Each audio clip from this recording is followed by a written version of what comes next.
It's just before dawn on the 28th of February 1994, and half a dozen volunteer aviators are conducting an aerial bombardment operation that breaks NATO's no-fly zone regulations. Leading the squadron is aviator Ranko Vikmirovic of the Bosnian Serb Military Air Force. His team flies Jastreb J-21 aircraft, which cannot compete with NATO's F-16 fighters in terms of velocity, agility, or armament. The Jastreb aviators attempt to remain beneath radar detection altitude, but approaching their objective forces them to climb to 2,000 meters for their strike on an armaments facility. This ascent causes the outdated Serbian aircraft to become visible on NATO's monitoring radar systems. 80 kilometers distant, a pair of F-16s on patrol receive notification about the J-21's location. Black flight, 6 hostile aircraft detected, bearing 320 degrees, distance 52 nautical miles, altitude 7,000 feet, moving in formation. Message received. The F-16 fighters turn toward their targets. To accelerate the conflict's end, NATO has established a restricted airspace, and the F-16s have been directed on an interception course. Vikmirovic spots his objective visually and prepares his munitions. The squadron arranges itself in consecutive pairs when an unexpected radio message arrives. U.S. aircraft directly in front of your position. Vikmirovic feels a knot form in his gut. The contrails of 2 American military jets are unmistakably visible straight ahead. He inhales deeply. Acknowledged. We proceed. During earlier operations, the American fighters merely observed and issued warnings without attacking.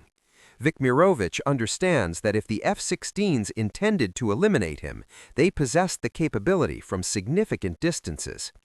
However, his eyes widen watching the 2 F-16s approach at tremendous velocity and thunder past the Bosnian Serb formation. Ha! Those American speed demons. Concentrate on the objective. My God, did you witness those ancient Yugoslav planes? Ha! The Serbian aviators remain undistracted by this display of power and maintain focus on their mission. The Jastrebs release their ordnance. These Jastreb aircraft use outdated technology and rely on visual targeting systems. When the objective enters the targeting reticle, the vintage planes deploy their basic yet functional 250-kilogram bombs accurately, hitting from multiple angles. Ordnance deployed. Confirmed. You have authorization to attack. Weapons authorized. Acknowledged. Initiating engagement. This will be an easy victory. At the formation's rear, aviators Latan Chernolich observes the final bomb impacts. Objective struck. Confirmed. Mission accomplished. Return to base. The 6 J-21s reverse course toward their airfield, but their velocity cannot match the F-16s, which sweep behind them, positioning their targeting systems on the formation's tail end. The F-16 pilot activates air-to-air combat mode and chooses an AIM-120 missile using his right computer display. His heads-up display shows a targeting box around the enemy aircraft. After achieving weapons lock, the F-16 pilot depresses the firing control. Fox 3. The projectile launches from the wing mount. The AIM-120 AMRAAM radar tracking missile fires and acquires the fleeing J-21's radar profile, quickly closing on its target. Chernolich searches the airspace for the Americans when he witnesses a massive burst of light. He questions whether he's sustained damage, but then observes the detonation on his formation partner's port wing, instantly tearing away half the structure. The Americans have positioned themselves behind our formation. Break formation! Retreat! The 5 surviving J-21s invert and plunge toward ground level. An F-16 pursues them, tracking them into the ravines among the Bosnian mountains. Each J-21 pair takes separate escape routes, isolating Chernolich completely. He desperately glances backwards while navigating through the landscape, glimpsing the horrifying image of an American fighter directly pursuing him. He's pursuing me closely. Fox 2. The F-16 launches an AIM-9 Sidewinder infrared tracking missile. It acquires Chernolych's heated engines and pursues him through the atmosphere. Flying at minimal altitude, Chernolich passes just above some power transmission cables. The missile detonates near both the cables and his aircraft's rear, severing part of his tail fin, but his plane remains airborne. "I've sustained damage, cannot evade him." He communicates his status, but discovers his communication equipment has completely failed. Isolated and exposed, Chernolich looks backwards, anticipating another strike momentarily. Instead, he observes the F-16 breaking off pursuit. "Chernolich, acknowledge." "He's been eliminated. Continue moving." Meanwhile, Mikhailovich and his formation partner drive their planes to maximum capacity, speeding through the ravines. However, the F-16 continuously reduces the separation. Fox 3. He deploys another AMRAAM missile, which accelerates toward its objective. Mikhailovich continues scanning the airspace to spot an enemy aircraft when the missile arrives and destroys his wingman. The Jastreb erupts into fire and debris. "Passage has been shot down. The American is pursuing me." He initiates evasive tactics again as the F-16 launches another projectile. It impacts directly into his propulsion system. The detonation tears apart the aircraft body, and fire streams from the ruptures. "I've been struck. My aircraft is burning."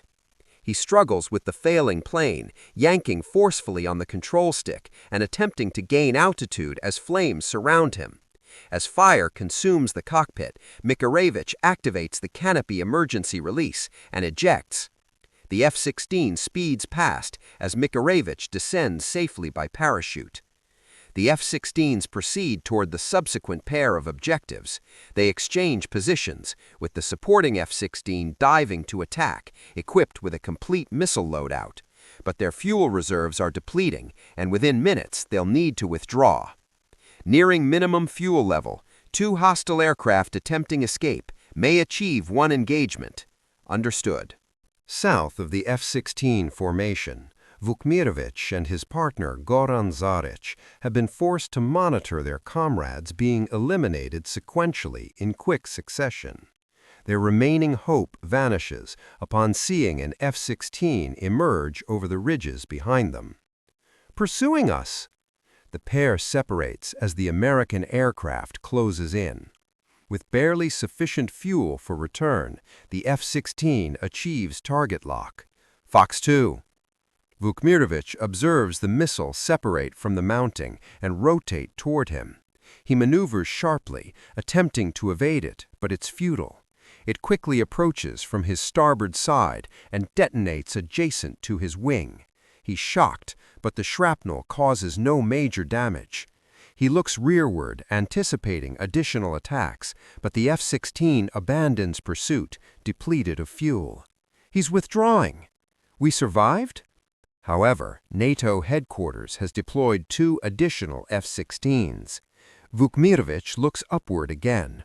Two more approaching. Escape! The two J-21s accelerate desperately, descending as deeply as safely possible into the ravines. They brush the forest canopy, racing among the hills, while the F-16s continuously shadow them and maintain pace. They glance backward to see the F-16s narrowing the distance. They possess no means to gain advantage.